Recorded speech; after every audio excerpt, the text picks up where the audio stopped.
नमस्कार मित्रांनो, आज 27 फेब्रुवारी म्हणजे मराठी भाषा दिवस, कुसुमाग्रजांचा जन्मदिवस. कुसुमाग्रज म्हणजे ज्यांनी मराठी भाषेला ज्ञानपीठाचं सुवर्ण कोंदण दिलं, त्यांचा स्मृती जागवण्याचा आज दिवस. मित्रांनो, आजच्या या पवित्र दिवशी जो मराठी भाषा दिन आहे, आपण आज कुसुमाग्रजांच्या ज्या स्मृती आहेत, ज्या त्यांच्या पदस्पर्शाने पावन झालेल्या आहे, अशा ठिकाणांना भेटी देऊन आज साजरा करूया मराठी भाषा दिन. तर चला माझ्याबरोबर नाशिकला कुसुमाग्रजांच्या स्मृतीस्थळांना भेटी देण्याला. विजयासाठी कविता माझी कधीच नव्हती, म्हणून नव्हती भीती तिजला पराजयाची. जन्मासाठी हटून केव्हा नव्हती बसली, म्हणून नाही खंतही तिजला मरावयाची. तात्यासाहेबांच्या निवासस्थानी येताच त्यांच्या कविता मनात स्फुरू लागतात. नात्याचं नाव आपुल्या देऊ नकोस काही, साऱ्यास चांदण्यांची जगतास जाण नाही. आणि हो मी आहेच थोडा असा, छत्री असताना पावसात भिजणारा, सर्व काही असताना आठवणीत झिरपणारा. किंवा समिधाच सखया या, त्यात कसला ओलावा, कोठून फुलापरी वा मकरंद मिळावा. जात्याच वृक्ष या, एकच त्या आकांक्षा, तव अंतर अग्नी क्षणभर तरी फुलवावा. कंपाऊंडच्या त्या दरवाजातून आत शिरतानाच एक सात्विक शांतता अंगावर येते. जिथे हे तेच अंगण जिथे तात्यासाहेबांच्या विचाराचे चक्र फिरत असेल.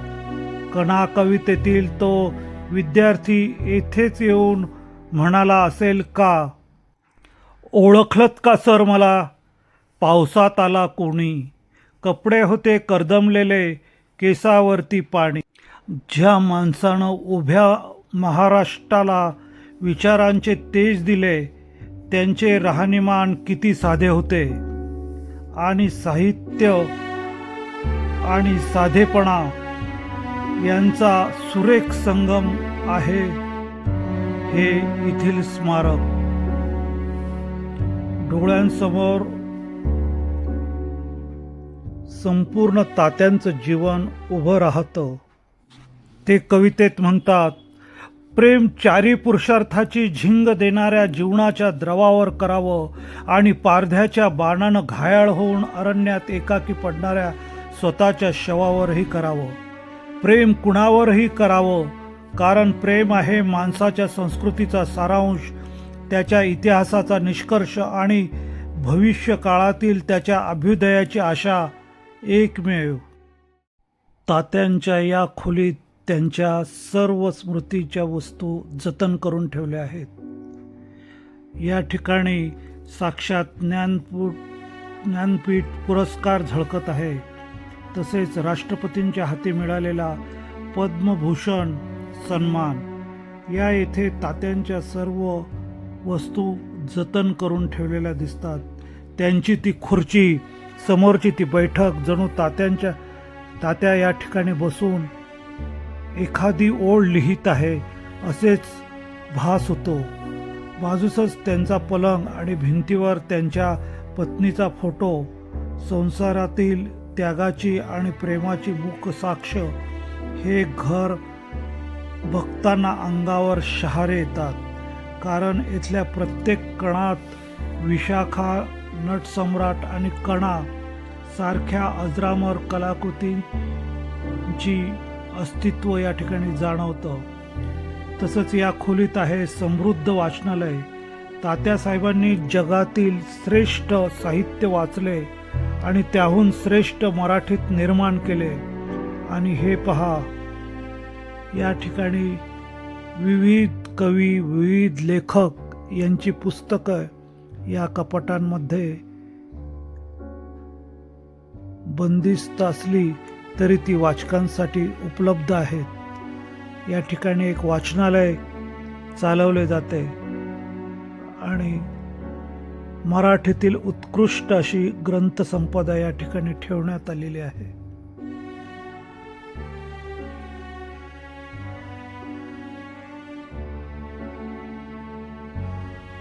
वाचन संस्कृतीचा लोप होत असताना ही पुस्तकं बघून मन भरून येतं आणि हा खजाना पाहून असं वाटतं की हे सर्व वाचलं पाहिजे आणि वाचवलं देखील पाहिजे.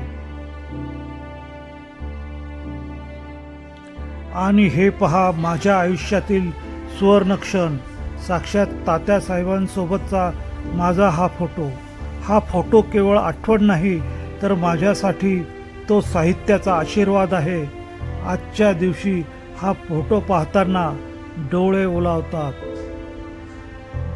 खरंच खूप भाग्यवान आहे मी या बाबतीत. तात्यांशी बोलायची देखील मला संधी मिळाली होती आणि तात्यासाहेबांबरोबरचा हा फोटो मला कायम स्फूर्ती देत राहील. आता आपण आलो आहोत कुसुमाग्रज स्मारकामध्ये. तिथे तात्यासाहेबांचे विचार केवळ पुस्तकातच बंदिस्त न राहता समाजासाठी मोठेच कार्य चालू आहे. तर या प्रतिष्ठानामार्फत ते कार्य करण्यात येत आहे.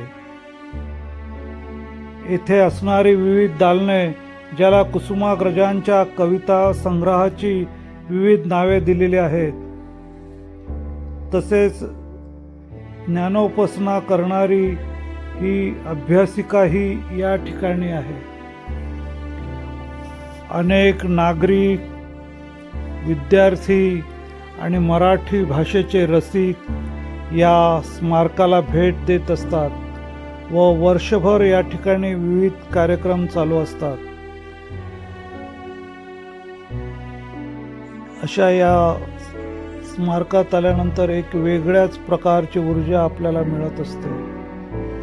हे पहिलं दालन जे आहे जीवन लहरी, तेथे ग्रंथालय आहे अक्षरबाग या कविता संग्रहाच्या नावाने. बाजूला कुसुमाग्रजांची प्रतिमा लावलेली आहे.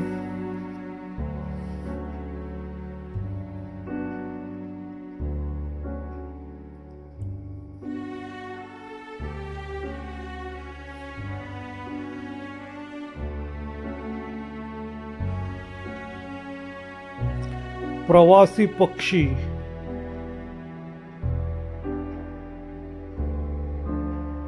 या नावाने इथे अभ्यासिका चालवली जाते आणि अनेक विद्यार्थी या ठिकाणी ज्ञानार्जनाचं काम करीत असतात.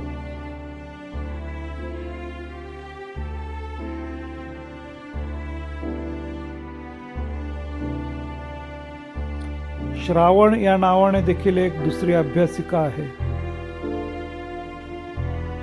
तसेच छंदोमयी या नावाचं देखील या ठिकाणी एक दालन आहे. या ठिकाणी असे या दालनांमध्ये विविध प्रदर्शने देखील होत असतात. अतिशय नीटनेटक्यापणे ही दालनं आणि संपूर्ण एकूण नियोजन करण्यात येते. मुक्तायन नावाचं देखील एक छोटा हॉल आहे. त्याच्या समोर मारवा नावाचं दालन आहे. तर येथे पण विविध कार्यक्रम वर्षभर चालू असतात. आज मला आठवते तात्यांची, कुसुमाग्रजांची शालेय जीवनातील ती कविता, अनामवीरा जिथे जहाला तिथे तुझा जीवनांत, स्तंभना कुणी उभारला पेटली नवात. मात्र या साहित्य सम्राटाच्या या ठिकाणी अतिशय सुंदर असं स्मारक नाशिकमध्ये उभा असून त्याचं कार्यालय पाथे या नावाने या ठिकाणी आहे. येथून या संपूर्ण स्मारकाचं संचालन केलं जातं. तर विशाखा नावाचा येथे एक भव्य असं सभागृह आहे व त्या ठिकाणी अनेक कार्यक्रम संगीताचे, कवितांचे, साहित्यांचे, पुस्तक प्रकाशनांचे आणि इतरही सामाजिक कार्य होत असते. मी इथे येऊन इथल्या पायऱ्यांवर जेव्हा बसतो तेव्हा तात्यांच्या कवितेंच्या ओळी मनात रुंजी घालतात. आकाश पण हटता हटत नाही, माती पण मिटता मिटत नाही.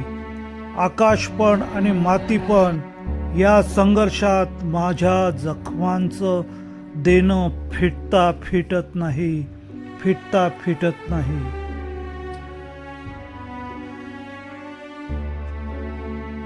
कुसुमाग्रजांच्या स्मारकाला भेट देऊन मन समृद्ध झालं आहे. आजच्या मराठी भाषा गौरव दिनी मी केवळ एक भेट देऊन जात नाहीये, तर एक संकल्प घेऊन जात आहे. कुसुमाग्रजांनी ज्या मराठीला सन्मान मिळवून दिला, ती भाषा टिकवणे, वाढवणे आणि पुढच्या पिढीपर्यंत पोहोचवणे हे आपले कर्तव्य आहे. आणि त्यांच्याच कवितेनुसार म्हणावंसे वाटते, माझ्या मराठी मातीचा लावा ललाटीस टिळा, हिच्या संगाने जागतील माय देशातील शिळा, माय देशातील शिळा. मित्रांनो, आजचा हा मराठी दिनाच्या निमित्त केलेला कुसुमाग्रजांच्या स्मृतीस्थळांचा व्हिडिओ आपल्याला कसा वाटला?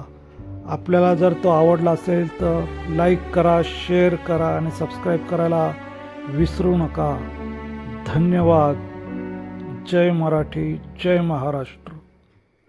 परी दिव्य ते तेज पुजून घेऊ गळ्याशी कसे काजवे, नको क्षुद्र शृंगार तो दुर्बळांचा, तुझी दूरता त्याहून सहावे, तुझी दूरता त्याहून सहावे.